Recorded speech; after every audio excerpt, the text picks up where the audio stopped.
Hi everyone! In this video, I'm going to be going over the Codeforces problem twins. Before watching the rest of this video, make sure that you have tried solving this problem yourself, or have at least read the problem statement so you understand what's going on. Okay, so let me begin by quickly summarizing what this problem is asking for. You're given a list of n coins with different values, and you're asked to find the minimum number of coins you need to take, such that the sum of the values of the coins you do take is strictly larger than the sum of the remaining coins, which your brother will take. So, for example, if you had a list of 5 coins with the values 1, 2, 1, 3, and 6, it would be most optimal to take the coins with values 3 and 6, because by taking 6 and 3, you only need to take 2 coins to get a sum that is greater than your twins, because the sum here would be 9, which is greater than the sum of the remaining coins, which is 4. So immediately, we can notice just by this example that it never seems optimal to take coins with the lowest amounts. Because if we start taking coins with a smaller amount, let's say we were to take 1, then 2, then 3, we notice that in this case, it takes 4 coins to get a sum of 7, which is greater than the sum of the remaining coin, which is 6. So in this case, our output would be 4, which is greater than the minimum number of coins we need to take. And so the idea behind our approach is that we want to sort the list of coins from greatest to least.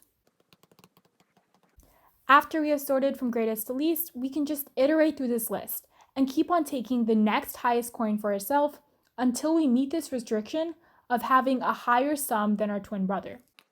This ensures that we take the minimum number of coins, because otherwise, if we just choose coins randomly, we might end up choosing the smallest ones, which may result in us taking more coins than necessary. Okay, so with that, let's go over the code to the solution of this problem. I'm going to be going over the code to this problem now. So the first thing I've done is I've inputted an integer n, which represents the number of coins we have, and I've also inputted the values of each of the coins into an array called R. So now, as we already discussed, we want to sort the array from greatest to least.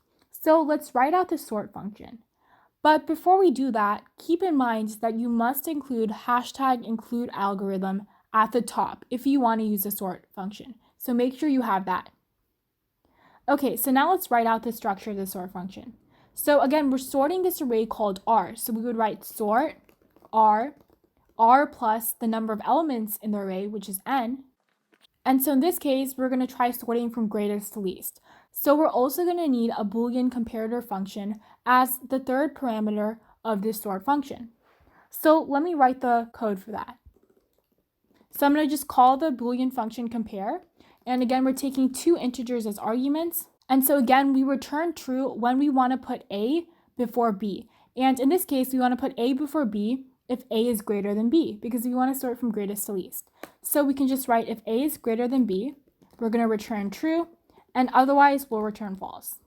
And let me add the compare function as our third parameter. Okay, so now the next thing we want to do is we want to iterate through this array, and we want to keep on adding each of the coin values to a sum that represents our sum of coins. And we want to stop adding our values once we reach a sum that is greater than our brother's. So let me start writing the code for that. So I'm just going to iterate through, and I'm going to create 2 variables representing our sum and our brother's sum. And so I'm going to add each of the array elements to our sum. Now, one thing is that we need to keep track of our brother's sum, and a way we can do this is we can just take the total sum of all of the values of the coins, and then as we keep on adding values to our sum, we can subtract those same values from our brother's sum. So let me do that here. I'm going to add all of the values of the array to bro's sum over here. And then as we're adding values to our list, we'll subtract them from our brother's list. And so again, as we're iterating through, if our sum is greater than bro's sum, then we know that we have taken enough coins, and in that case, we want to stop. And so again, we want to count the minimum number of coins until we have to stop. So let me create a variable called counter, and I'll set that to 0, and then I'll just add counter plus plus over here. And so at the end of this all, I can just cout counter. So the last thing I want to go over is the time complexity for this solution. So in this code, we have two for loops that go from 0 to n, and we also have the sort function. So the time complexities for the for loops is O of n, and the time complexity for sorting is O of n log n. So thus our overall time complexity would be O of n log n.